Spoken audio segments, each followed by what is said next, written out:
So as of April 2024, there is one pop culture collecting market that is shining above all the others, and it is probably not what a lot of you guys expect. Believe it or not, from a financial investment perspective, the market that is going bonkers right now in the year 2024 is not Pokemon. It is not Magic the Gathering. It is not the market for vintage video games or graded video games. And it is not the market for vintage comic books. It is actually the market for high-profile vintage toys from the 1980s specifically. And the four toy categories that make up that investment market are as follows.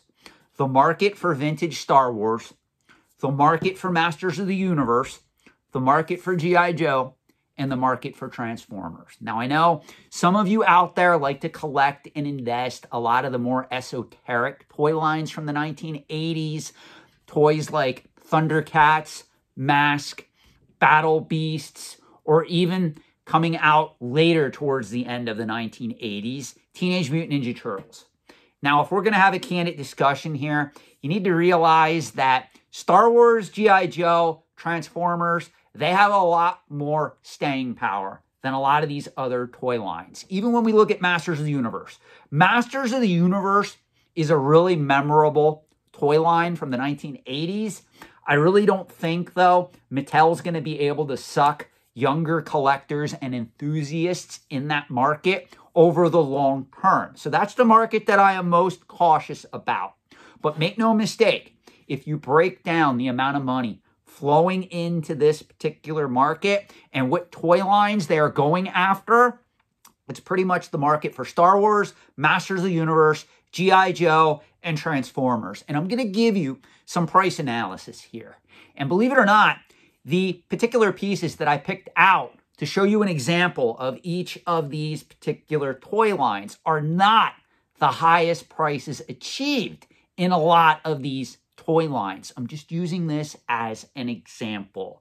Now, to be fair here, there is a market leader when we talk about auction companies that are catering to the vintage toy space. And the market leader at present time is Hakes Auctions out of York, Pennsylvania. They do have a very prominent online presence. I am sure if you collect high-profile, graded vintage toys, you are most likely already aware of Hakes Auctions. So all of the price history that I'm going to be quoting in this video comes from Hakes Auctions over the last few years. Vintage toys were one of those pop culture collecting categories that really popped during the COVID pandemic speculative boom, where we saw the prices of Pokemon cards, where we saw the prices of Magic the Gathering, graded video games, comic books go haywire at this particular point in time. But unlike a lot of those other markets that I just mentioned, a lot of their high prices receded a little bit. When we talk about the market for vintage toys, they didn't have that much of a pullback that, say, graded video games or even Pokemon or even comic books had. That's what makes this market so interesting, because I've said this before in other videos on this channel. There is a lot of risk to investing in vintage graded toys, even Star Wars. Because remember, guys, these particular items are inherently fragile, especially those of you that are going after factory sealed play sets. A lot of the carded figures, the bubbles yellow, a lot of the tapes and glues that they use can worsen over time, where they can come off the card, where the play sets can literally just pop open, even if they are third-party graded. So there's a lot of risk in this market. So this isn't a video that I'm doing to pump up this market. It's quite the contrary. It's if you have a lot of these high-profile pieces and you're looking to divest, now may be the time that you want to let go, simply because prices are, for the most case, at all-time highs. Now, that doesn't mean there's not potential in these particular markets. I want to make that very clear. The vintage toy lines that I mentioned, especially Star Wars, G.I. Joe, Transformers, it gets a little bit more murky when we look at the market for Masters of the Universe. But overall, all of these toy lines still have life left in them. They pretty much have decades to go before they start dying out, where the generations like me that grew up loving these particular toy lines start to, I hate to say this, die off or end up being part of the urn on the fireplace mantle where our ashes are going to be kept. So we do have several decades to go before these markets start to really, really decline in interest, but prices right now are at all-time highs. So let me give you some examples here. Let's talk about a coveted Star Wars Jawa 12-back vinyl cape action figure, carded, graded by AFA in 85+ condition. This particular item was sold through Hakes on March 20th of this year, 2024, and it sold for a little over $36,000. Now, this is a phenomenal piece, and this is a phenomenal price paid for this particular item because this is the best example of this particular carded figure that Hakes has ever offered. But in my opinion, paying over $36,000 for this item, you are really buying it at the peak of the market, even though it is a coveted vintage Star Wars piece. Make no doubt about it. Now let's go on, and let me give you some other examples here. A Masters of the Universe Eternia Series 5 playset, graded by AFA in near mint condition. This is the highest graded first release example ever encapsulated by AFA. Sold in this same auction through Hakes on March 20th, 2024 for a little over $23,000. Now, to be fair, I want to be very clear here.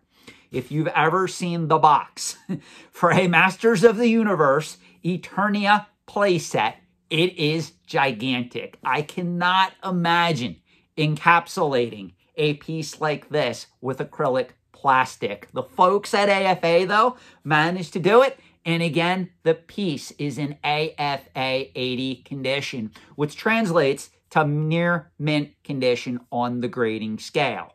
For those unaware, I just want to make this very clear. AFA uses a different grading scale than the simple 1 to 10 grading scale that most of you guys are probably used to if you collect trading cards like Pokemon or Magic the Gathering or even comic books that have been graded and encapsulated by CGC.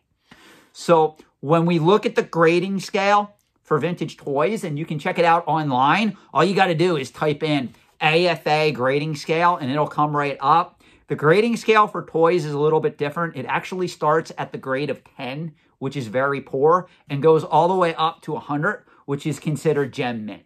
There's obviously very few toys, if any, that would ever achieve a grade of gem mint. I want to make that very clear. Most likely, you're more likely to find a gem mint grade in modern era toy collecting than you are in the vintage stuff. I think the highest grade I've ever seen for some of the vintage stuff is an AFA 95. And usually the price point that those particular items go for in AFA 95 are exorbitant. Now, let's talk about G.I. Joe. Everybody loves the vintage 80s G.I. Joe line. Well, Series 2 of this particular toy line had a lot of the coveted characters that were first introduced. A lot of the characters that you probably grew up with, if you're right around my age, you remember the early 80s, you remember watching the animated series on TV when you'd come home from school. Destro was one of the characters that was released, I want to say 1982, 1983, from the coveted G.I. Joe Hasbro line. There was a carded 20-back of Hasbro, graded by AFA in 85 condition, near mint plus. That sold on March 16th of 2022 for close to $13,000. This is one action figure from the G.I. Joe line. It's not even Star Wars. That sold in AFA 85 condition for close to $13,000. Now, as insane as the prices are for vintage G.I. Joe or even Masters of the Universe, they do not compare to what's transpiring in the vintage 1980s Transformers market. I don't know if you guys are aware of this, but back in the 1980s, Transformers were seen as a more expensive toy line. This is why if you find like a factory sealed Soundwave or Starscream or any of the Generation 1, even the later generations of Transformers from the 1980s, and they are in factory sealed condition, they can command a lot on the secondary market today, especially if they are AFA graded, simply because back then, very few individuals saved those particular toys for financial speculation or possible investment. So here we have a Transformers Series 2, which came out in 1985, of a Jetfire in AFA 90 plus condition, which is the highest AFA grade ever offered for this particular item. And it sold back in 2021, February 25th, 2021, for close to $25,000 for this particular Transformers. Make no mistake, even though 2021 was right around the COVID speculator bubble for a lot of these items, if this was ever offered right now in the year 2024, I can almost guarantee you this particular item would sell for not only this price, most likely it would eclipse it in the modern era. The market for AFA graded Transformers in factory sealed condition is on fire right now, and it is second to the market for vintage Star Wars. Now, obviously, I have a preference here. If I was going to be forced to invest for at least the short term or over the long term in vintage toys, my money is always on Star Wars because it's considered, I hate to use this term, the blue chip market of collectible toys at present time. Everybody loves the vintage Kenner line. Everybody loves the coveted Star Wars toy line from the 1970s and 1980s, myself included. It's fun to collect. There's a lot of oddities. There's a lot of different ways to go if you're going to collect vintage Star Wars. But Transformers, G.I. Joe, Masters of the Universe, they're all solid bets. Just be careful if you're getting involved in the market for G.I. Joe specifically. I don't know if you guys are aware of this. A lot of the G.I. Joe figures used O-rings that can pretty much pop even if they are carded, and that will have a tremendous effect on value going forward. G.I. Joe figures specifically are inherently very, very fragile, even if they're carded. So if you are investing in that market, you should use caution. Now, I do have to state this.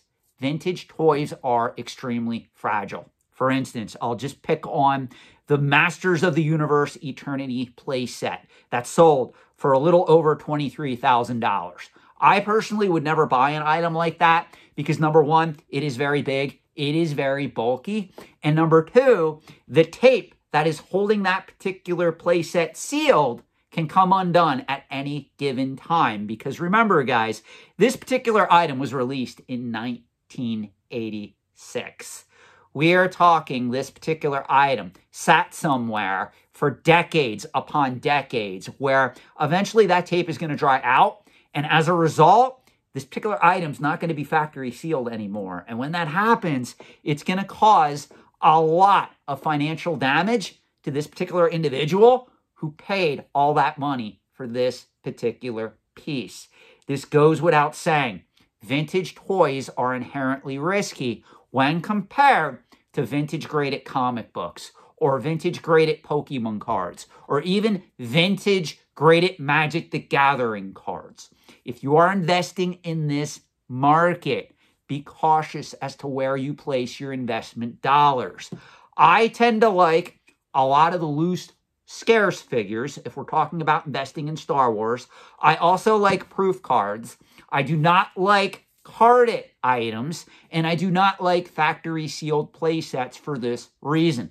This is why I tend to invest in the vintage Star Wars line and only go after certain high-profile pieces. I'll give you another hint before I end this video.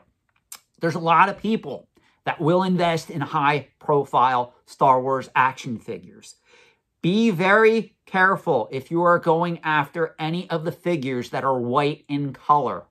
White really discolors over the long term. I have seen graded vintage 12-back Stormtroopers, graded 12-back double telescoping Luke figures that have started to turn yellow, even though they are factory sealed and graded by AFA. Those particular pieces are going to be a financial nightmare going forward, because if I'm going into the market and I'm buying a 12-back AFA 85 Stormtrooper figure, or heaven forbid a Luke Skywalker figure, even if it isn't the double telescoping scarce version, I'm going to want something that is pretty much blast white. So those of you that have that item, if it's already AFA graded and it's starting to yellow, you're going to have a problem when you go to sell that particular item. This is why, as I said in other videos that I've done on vintage toys, there's a lot of risks in this market. It is almost comparable to the market for vintage Nike Air Jordans. If you guys have watched any of the other videos I've done cautioning about that market, a lot of the older Nike Air Jordan sneakers, if they have any white in them, they already started to either discolor or they started to fall apart. And that is wreaking havoc in this market from a financial investment perspective. You have to use intelligence if you are playing in these markets over the long term. This is why I will tell you, if you're going to venture into this market after watching this particular video, I want you to use caution. You may be better off going into the market for vintage comic books or even Pokemon cards, rather than worrying about all the idiosyncrasies of what can go wrong by investing in very fragile action figures. More on that in another upcoming video. Thank you for joining me, and have a great night.